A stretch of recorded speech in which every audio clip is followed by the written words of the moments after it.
Welcome to new video भाई।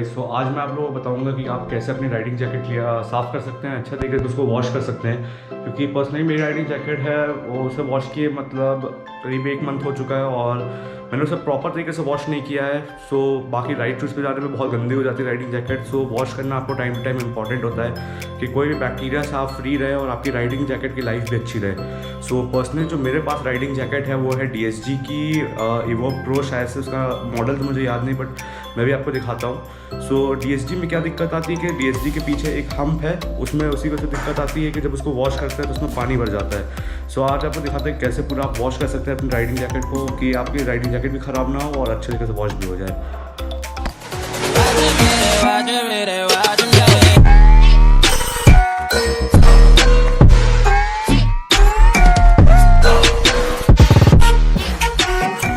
ये है इसमें DSG की राइडिंग जैकेट और पहले हम इसके गियर्स निकाल देते हैं, प्रोटेक्टिव गियर्स, क्योंकि ये आपके पानी में ख़राब हो जाते हैं। ये बैक प्रोटेक्टर है कुल, इसमें मान के चलिए बैक प्रोटेक्टर हो गया, साइड प्रोटेक्टर हो गया, आर्म प्रोटेक्टर हो गया और दोनों साइड सेम है। तो ये गियर्स हमको निकाल देने होंगे, उसके बाद मैं आपको दिखाता हूँ कैसे जैकेट होते हैं।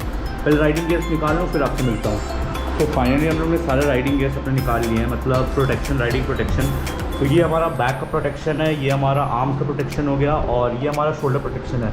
कुल मिला के 4 आपके प्रोटेक्शन है जो निकल जाते हैं इसमें और बाकी रिमूवेबल नहीं है। जैसे कि ये प्रोटेक्शन आपके जो हो गए, स्लाइडर्स हो गए, ये आपके रिमूव नहीं होते हैं। इसको आप जैकेट को आराम से धो सकते हैं, कोई दिक्कत नहीं है।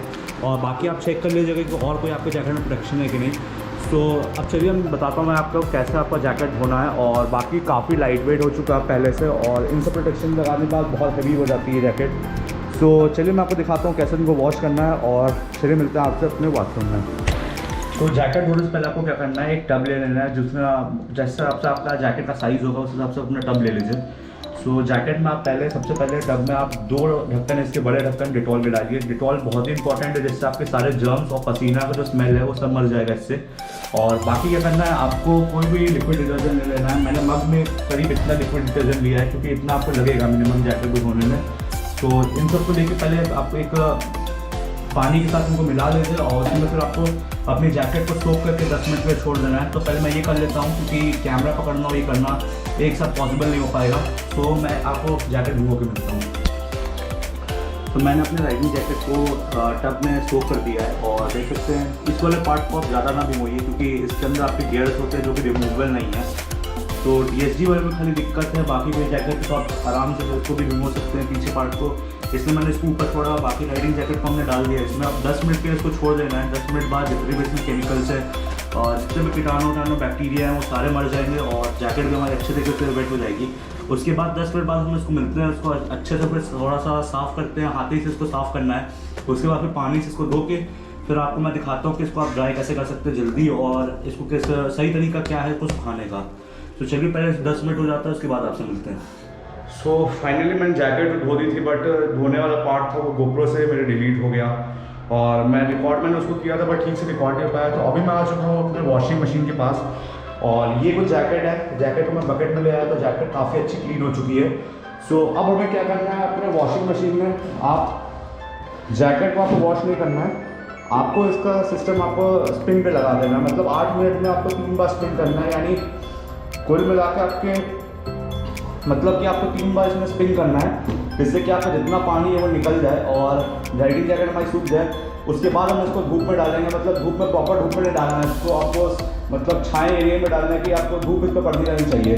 क्योंकि मेरा वाला जो राइडिंग जैकेट है उसके पीछे जो हम्प है इसके अंदर भी गियर है, तो धूप से गियर हमारे ख़राब होते हैं इसलिए। और ये ध्यान रखिएगा, देखिए ऐसे कुछ धागे आपके निकल सकते हैं। थोड़ी DSG में ये दिक्कत है, मैंने नोटिस की है कि इसके धागे उतने मजबूत नहीं हैं जिससे ये सिलाई किया है, तो इसको ध्यान से आप धोइएगा। मेरे निकल चुके हैं 2-3, तो देखना पड़ेगा कि फटा उटा तो नहीं है। बाकी आप अपने राइडिंग जैकेट में देख सकते हैं पूरी क्लीन हो गई है पूरी तरह से। और अब मैं इसको अपने वॉशिंग मशीन में डाल देता हूँ। वॉशिंग मशीन में ये वाला हम्प वाला पार्ट ऊपर ही रखिएगा क्योंकि जब स्पिन होगा तो इस पर कोई डैमेज ना हो। इस पार्ट को आप ऊपर ही रखिए और बाकी आप अपनी मशीन को स्टार्ट कर देते हैं। ये हमारी मशीन स्टार्ट हो चुकी है और देखते हैं कि कितना टाइम लगता है, कितने बार हमें स्पिन करना पड़ेगा। मेरे हिसाब से ये 3 स्पिन में आराम से ये वॉश हो जानी चाहिए। चलिए एक बार स्पिन ये पूरी सूख जाती है, उसके बाद मैं आपको मिलता हूँ इसको जब हम लोग डालेंगे तार पे। फाइनली हमें मशीन स्पिन हो रही है, वो देख सकते हैं आप। हमारी जैकेट भी स्पिन हो रही है और इससे पानी आपका पूरा निकल जाएगा जैकेट में से। ये 2-3 बार आप कर सकते हैं अगर आपकी जैकेट जल्दी ना सूखे तो मैं देखता हूँ कि मेरे जैकेट में कितना टाइम लगता है सूखने में। और वहाँ देख सकते हैं पानी पूरा जितना जैकेट में से यहाँ पर आ रहा है। सो डन है, अब जैसे ही सूख जाती है फिर आपसे मिलता है। तो फाइनली पहला स्पिन वहाँ ख़त्म हो चुका है और जैकेट लगभग सूख चुकी है। सो मैं क्या करने वाला हूँ, मैं इसको एक और बार स्पिन पे लगाने वाला हूँ और जैकेट देख सकते हैं। लेकिन हमेशा आप ध्यान रखिए कि अगर आपके भी जैकेट में ऐसा हम्प है DSG जैसा, सो इसको आप हमेशा ऊपर ही रखिए वरना आपकी जैकेट डैमेज हो सकती है। सो मैं इसको एक और बार लगाता हूँ, उसके बाद फिर हम लोग इसको सूखने के लिए डालते हैं तार पे। तो फाइनली राइडिंग जैकेट हमारी सूख चुकी है और मैंने इसको धूप में नहीं सुखाया है, मतलब धूप में मैंने नहीं पसारा इसको। मैंने आपके हल्का देख सकते हैं यहाँ पर शेड है, शेडी पर डाला है कि धूप इस पर ना पड़े और लगभग सूख चुकी है। और क्योंकि हम धूप में अगर इसको डालते हैं तो इसमें जो ये हम्प है इसमें राइडिंग गियर से वो ख़राब होने का डर है। सो बाकी देख सकते हैं थोड़ी सी मुझे इसके ये क्या कहते हैं स्टिचिंग पे मुझे डाउट होता है, क्योंकि स्टिचिंग देख सकते हैं हर जगह से निकल रही है, आपकी अक्सर पॉइंट से निकल रही है। तो थोड़ा आप भी ध्यान से करिएगा कि आपकी जैकेट पे कोई नुकसान ना हो। सो बस इसको यहाँ पर सुखाने देते हैं। बस इसको 1 घंटे बाद हम लोग उतार लेंगे। एकदम ड्राई हो चुकी है, बट थोड़ा बहुत जो होता है हल्का गीला फुला होता है वो हवा से सूख जाएगा। तो 1 घंटे बाद उसको उतारते हैं और कुछ ऐसा ही है कि आप अपनी राइडिंग जैकेट धो सकते हैं। तो चलिए जब इसको उतारते हैं फिर आपको बताता हूँ इसमें कैसे आपको वापस गियर सब पे लगाने हैं। तो फाइनली राइडिंग जैकेट हमारी सूख चुकी है और पूरा 1 दिन लग गया इसको सूखने में। तो मैंने कल इसे छत पर डाला था और पूरी रात भर छत पर रहा और अभी शाम हो रही है, यानी पूरे मतलब मानिए कि 1 से ज़्यादा दिन ही लग गया, क्योंकि इसके पीछे वाला जो ये हम्प है, बाकी सब चीज़ सूख गया था बट ये जो हम्प है यही नहीं सूख पाया था। तो आप भी जब अपनी राइडिंग जैकेट धोए तो उसको नोटिस करिएगा कि इसमें ज़्यादा पानी ना जाए, क्योंकि इसको ड्राई करने में बस टाइम लगता है। और बस अब इसमें हम राइडिंग गियर्स डालते हैं और राइडिंग गियर्स डालने में वीडियो में बना नहीं पाऊँगा, क्योंकि एक हाथ से डाल रहा हूँ, एक हाथ से वीडियो रिकॉर्ड करना तो पॉसिबल नहीं है। सो बस इतना ही कहूँगा कि आप ऐसे राइडिंग गियर अपने जिस DSG जैकेट को धो सकते हैं और ऐसे इसको मैं क्लीन कर सकते हैं अच्छे तरीके से। अगर वीडियो पसंद आए तो चैनल को सब्सक्राइब जरूर कर लीजिए, वीडियो को लाइक जरूर करिए और अपने फ्रेंड्स के साथ शेयर जरूर करिए। किसी के पास DSG की राइडिंग जैकेट है तो उसको स्पेशली शेयर करिए। सो होप करता हूँ आपको वीडियो पसंद आएगी, आप अपने राइडिंग गियर ज़रूर पहनिए। मिलते हैं आपसे नेक्स्ट वीडियो में। Till then ride hard, ride safe, bye.